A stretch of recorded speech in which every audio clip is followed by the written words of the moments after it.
Good morning students. आज हम class 7th में सदाचार है पाठ के अभ्यास के प्रश्नों को हल करेंगे। तो आइए शुरू करते हैं।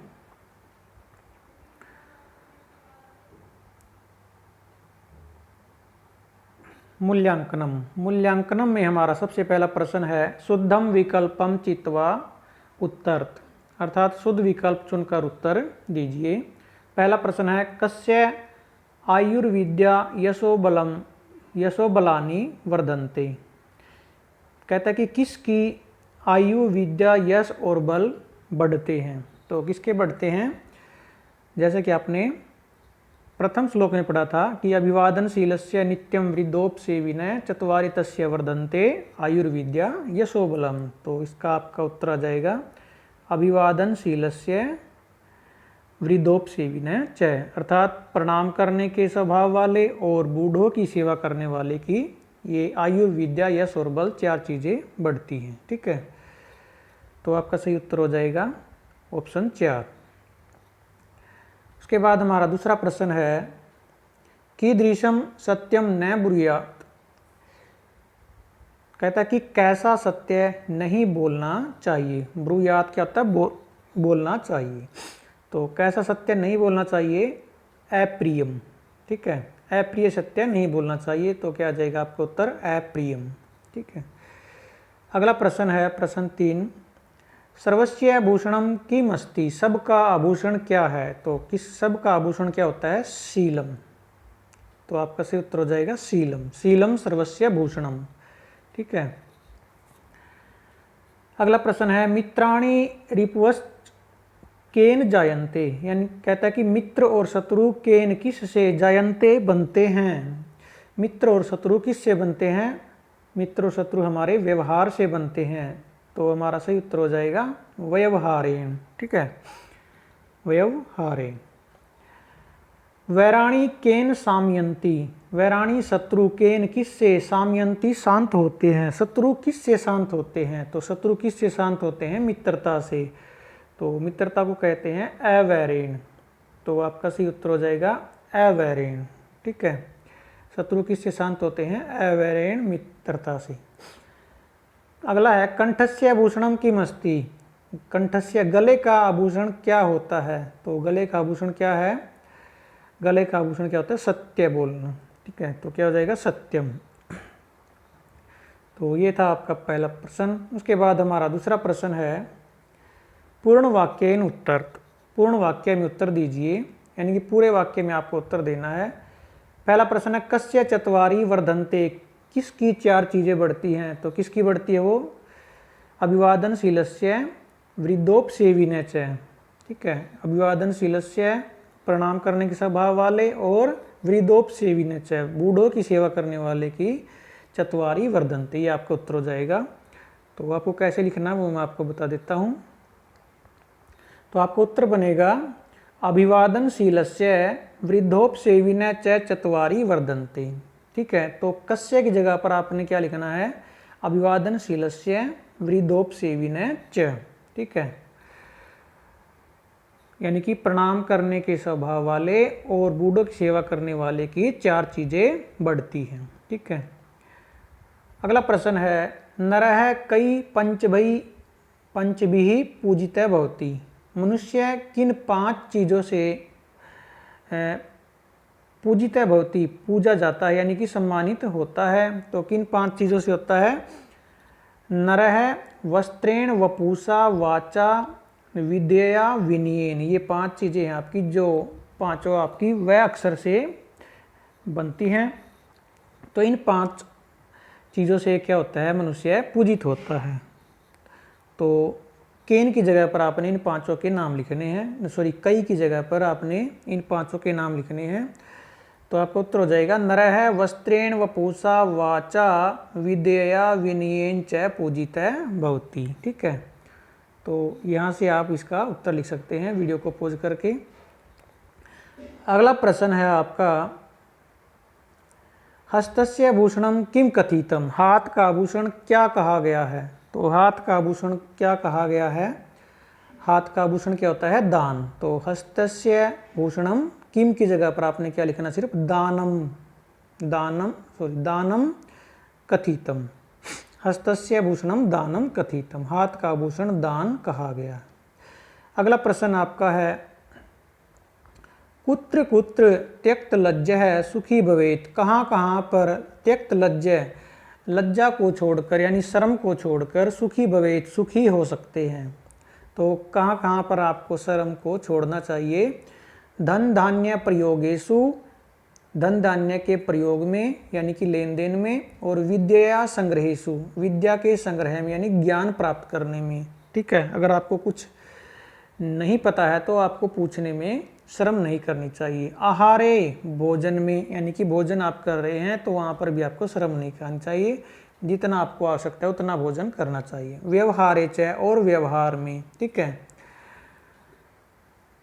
आगे आपका प्रश्न हो जाएगा, त्यक्त लज्जा सुखी भवेत्, लज्जा को छोड़कर सुखी होना चाहिए। ये लज्जा यानी शर्म को छोड़कर, तो आपका ये आपका उत्तर बन जाएगा। धन धान्य प्रयोगेषु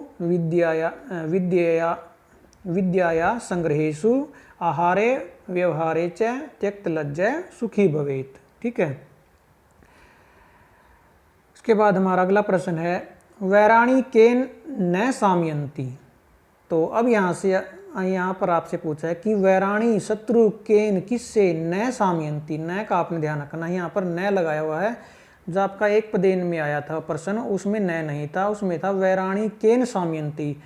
तो उसमें आपसे पूछ रहा था कि शत्रु किस से शांत होते हैं, यहाँ से आपसे पूछा है कि शत्रु किस से शांत नहीं होते। ठीक है, तो ये आपने ध्यान रखना, यहाँ पर निषेधात्मक पूछा है। तो इसका उत्तर आपको जाए, किस से शांत नहीं होते? शत्रु शत्रुता से शांत नहीं होते। तो केन की जगह पर आपने क्या लिखना? वैरेण सिर्फ। तो आपका उत्तर हो जाएगा वैराणी वैरेण न सामयन्ति। ठीक है, वैराणी वैरेण न सामयन्ति। ठीक, अगला प्रश्न आपका, सत्यस्य प्रयोग विषय सनातन धर्म किम आदिशति। सत्य के प्रयोग के विषय में सनातन धर्म क्या आदेश देता है? तो सत्य के प्रयोग के विषय में सनातन धर्म का क्या उपदेश है कि सनातन धर्म आदिशति, ये तो आपका प्रश्न हो जाएगा। सनातन धर्म आदिशति, आदेश देता है यानी कि उपदेश देता है, यत कि सदा प्रियम सत्यम ब्रूयात, हमेशा प्रिय सत्य बोलना चाहिए, अप्रियम सत्यम न ब्रूयात, अप्रिय सत्य नहीं बोलना चाहिए। ठीक है, अप्रिय सत्य नहीं बोलना चाहिए। तो ये भी आपका क्या लिखा हुआ पीछे? ब्रूयात। तो ये आपका उत्तर हो जाएगा सनातन धर्म आदिशति यत सदा प्रियम सत्यम ब्रूयात अप्रियम सत्यम न ब्रूयात, हमेशा प्रिय सत्य बोलना चाहिए, अप्रिय सत्य नहीं बोलना चाहिए। ठीक है, तो ये था आपके पूर्ण वाक्य के प्रश्न। अगला प्रश्न आपका है, कहता कि शुद्ध कथना नाम समक्षम आम। आम क्या होता है? हाँ, जिसे आप यस बोलते हैं। कहता है कि शुद्ध वाक्यों के सामने यानी कि शुद्ध कथनों के सामने तो आपने क्या लिखना है? आम लिखना है। और अशुद्ध यानी कि जो गलत है उनके सामने आपने क्या लिखना है? नहीं। ठीक है, यानी कि यस और नो में आपको आंसर देना है। तो यस के लिए आपको लिखना है आम और नो के लिए नहीं लिखना है। ठीक है, तो पहला वाक्य आपका है, जैसे इन्होंने उदाहरण दिया है कि अप्रियम सत्यम न ब्रूयात, कि अप्रिय सत्य नहीं बोलना चाहिए। तो ये कथन क्या है? शुद्ध है। तो इसका इन्होंने लिख दिया आम। इस प्रकार आपसे दूसरा प्रश्न पूछा अगला, प्रियम असत्यम ब्रूयात। कहता कि प्रिय असत्य बोलना चाहिए, कि ऐसा झूठ बोलना चाहिए जो सुनने में अच्छा लगे। तो ये क्या है? गलत है। तो ऐसा झूठ भी नहीं बोलना चाहिए जो सुनने में तो अच्छा लगे लेकिन कैसा हो? वो झूठ हो। तो इसके सामने क्या आ जाएगा आपका? नहीं। ठीक है, इस बॉक्स में आप लिख देंगे नहीं। ठीक है, उसके बाद है आपका वैराणी सदा अवैरेण सामयन्ति, शत्रु सदा मित्रता से ही शांत होते। ये आपका सही है। इसमें क्या आ जाएगा आपका? आम। इसमें क्या आएगा आपका? आम। ठीक है, तो यहाँ पर आप लिख लेंगे आम।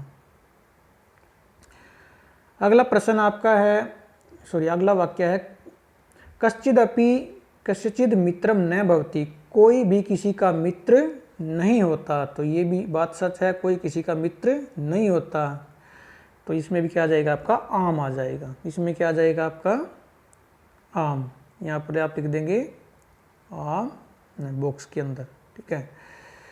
उसके बाद कहता है कि कदापि अप्रियम असत्यम न ब्रूयात, कभी भी अप्रिय और असत्य नहीं बोलना चाहिए। तो अप्रिय और असत्य नहीं बोलना चाहिए भी आपका वाक्य शुद्ध है, तो इसमें भी क्या आ जाएगा आपका आम, ठीक है। अगला प्रश्न है मित्राणि शत्रुवश्च व्यवहारेण एव जायन्ते, मित्र और शत्रु केवल व्यवहार से ही बनते हैं। तो ये भी बात क्या है, सही है, तो इसमें भी क्या आ जाएगा आपका आम, ठीक है। तो आपका नहीं किस में आएगा, सिर्फ प्रियम असत्यम ब्रूयात, इसमें आपका नहीं आएगा, बाकी आपका सभी में आम ही आएगा, ठीक है।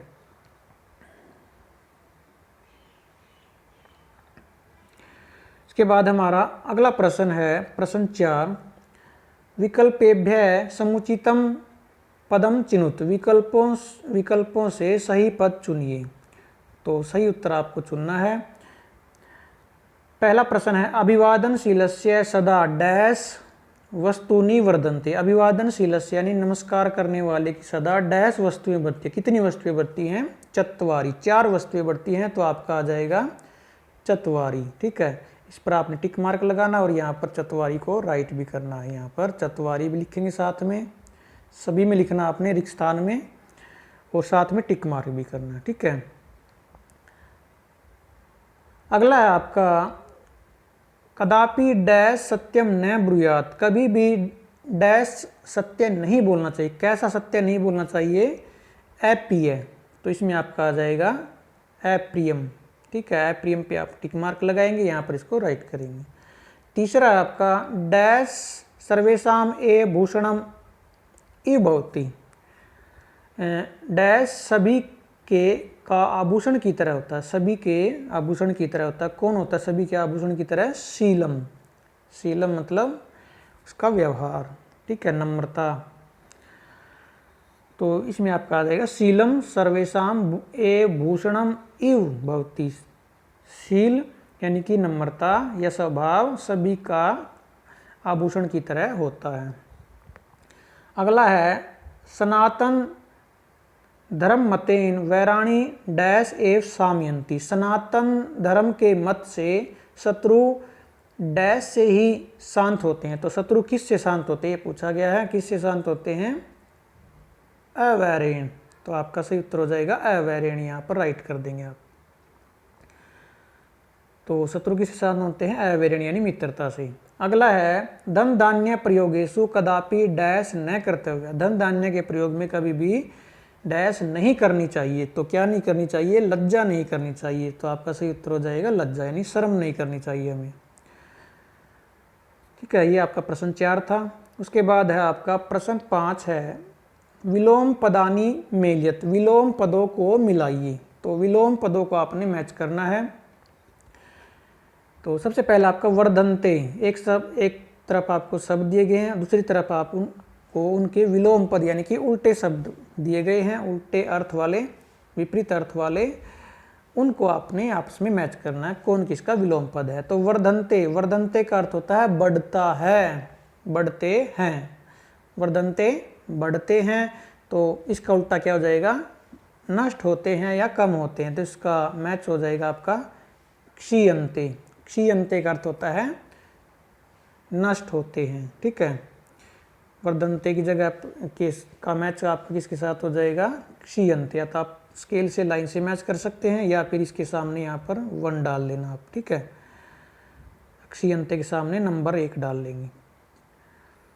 उसके बाद आपका है सत्यम, सत्यम का आपको पता है असत्यम के साथ मैच होगा, ये तो बिल्कुल आसान है। प्रिय का आपको पता है अप्रिय होता है, ये हो जाएगा। और रितम, रितम का अर्थ होता है सत्य, रितम का अर्थ होता है सत्य। तो इसका विपरीत क्या हो जाएगा आपका अनरितम, इसका अर्थ क्या होता है झूठ, ठीक है। रितम का अनरितम हो जाएगा झूठ। और मित्राणी, मित्र का आपको पता है, मित्र का उल्टा क्या होता है रिपुव, यानी कि शत्रु, मित्राणी रिपुव है, ठीक है। ये तो बिल्कुल आसान है, ये आप आसानी से कर सकते हैं। उसके बाद आपका है पर्यायपदानि मिलियत। अब आपको पर्यायवाची शब्द दिए गए, इनको आपको मिलाना है। तो पर्यायवाची यानी कि समान अर्थ वाले आपको शब्द दिए गए हैं दोनों तरफ, उनको आपस में आपको मिलाना है कौन किसका समानार्थक शब्द है। तो नित्यम, नित्यम का अर्थ होता है सदा यानी कि हमेशा, तो इसका पर्यायवाची हो जाएगा सर्वदा। ठीक है। स्रोतस्य, स्रोतस्य क्या होता है कान का, तो इसका हो जाएगा आपका कर्णस्य, कर्णस्य का अर्थ भी कहता है कान, कर्ण का अर्थ क्या होता है कान, और श्रोत्र का अर्थ भी क्या होता है कान। वाचा, वाणी से, तो इसका आपका मैच हो जाएगा वाणिया। ठीक है, वाचा का वाणिया। विनयन, नम्रता से, विनयन नम्रता से, तो इसका मैच हो जाएगा आपका शीलेन के साथ, विनयन शीलेन। रिपुव है, रिपुव क्या होता है शत्रु, तो रिपुव का समानार्थक हो जाएगा आपका शत्रुव। ठीक है, रिपुव का समानार्थक आपको हो जाएगा शत्रुव। और आहारे क्या होता है भोजन में, तो भोजने में क्या हो जाएगा भोजने। ठीक है, ये भी बिल्कुल आसान काम है, इसको आप आसानी से कर सकते हैं। उसके बाद है आपका 7वां प्रश्न, कहता है कि पाठम आधृत्य भवद्भिः किम शिक्षितम, पाठ के आधार पर आपने क्या सीखा, तो उसके विषय में 5 प्रश्न आपसे पूछ रहा है, तो इनके आपको उत्तर चुनने हैं। ऑप्शन दिए गए हैं 4-4। तो पहला प्रश्न है सदा किम ब्रूयात, हमेशा क्या बोलना चाहिए, तो क्या बोलना चाहिए सत्य बोलना चाहिए, तो आपको पता ही होगा सत्यम पे टिक मार्क कर देंगे। अगला प्रश्न है पंचभी वकारई कह पूजित भवति, 5 वकारों से कौन पूजा जाता है, तो कौन पूजा जाता है नर है। वकार का अर्थ होता है 5 वर्ण वाले अक्षरों से। ठीक है, तो उसके बारे में आपको पता है कौन कौन से थे वो 5 वर्ण वाले, वस्त्र, वपु, विद्या, विनय और वाचा यानी कि वाणी। ठीक है, और अगला प्रश्न आपका शास्त्रम स्रोतस्य भूषणम कथम भवति, शास्त्र यानी कि जो हमारा वेद शास्त्र है, वेद शास्त्र है हमारे, वो कान का आभूषण किस प्रकार होते हैं, तो वो कान का आभूषण किस प्रकार होते हैं, उनको निरंतर यानी कि लगातार सुनना चाहिए, तभी तो वो कान का आभूषण। कान का काम क्या होता है सुनना, तो जब हम शास्त्रों का ज्ञान सुनेंगे तभी वो हमारे कान का आभूषण बनते हैं। तो इसका सही उत्तर हो जाएगा निरंतरम श्रवणात्, निरंतर सुनने से। ठीक है, प्रतिदिन सुनने से। अगला है आपका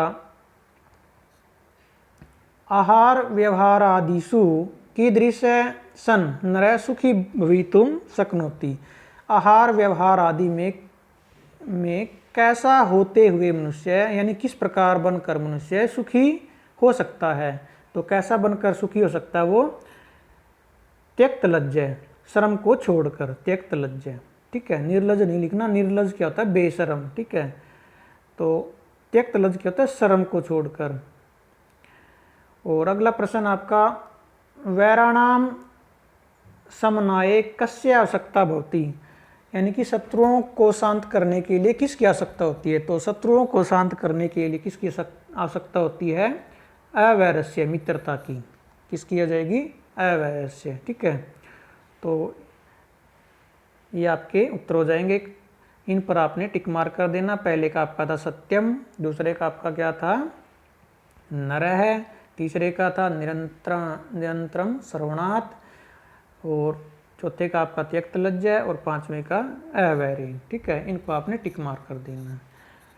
तो यहाँ पर आपका जो अभ्यास है पार्ट 6 का वो कंप्लीट हो जाता है। इसमें से आपको जो प्रश्न करने हैं, एक तो प्रश्न 7 आपने करना है। इसमें आपने क्या करना है, जो आपका सही उत्तर है केवल आपको नोटबुक में वही लिखना है, बाकी के ऑप्शन नहीं लिखने हैं। ठीक है, और इससे पहले आपको प्रश्न 1 करना है। ठीक है, प्रश्न 1 में भी आपको ऐसे ही करना है, जो आपका सही उत्तर है वही आपको कॉपी में लिखना है, सारे ऑप्शन आपको कॉपी में नहीं लिखने हैं। ठीक है, प्रश्न 2 को आपने सेम लिखना है जैसे आप पहले करते थे। तो ये 3 प्रश्न आपने करने हैं, प्रश्न फर्स्ट, सेकंड व लास्ट प्रश्न कौन सा था आपका 7th। ठीक है, तो ये 3 प्रश्न आपने कॉपी में करने हैं और सभी प्रश्नों को आपने बुक में फिल करना है, साथ साथ इनको याद भी करना है। तो आज के लिए सिर्फ इतना ही। नेक्स्ट चैप्टर का अध्ययन हम नेक्स्ट वीडियो में करेंगे। धन्यवाद।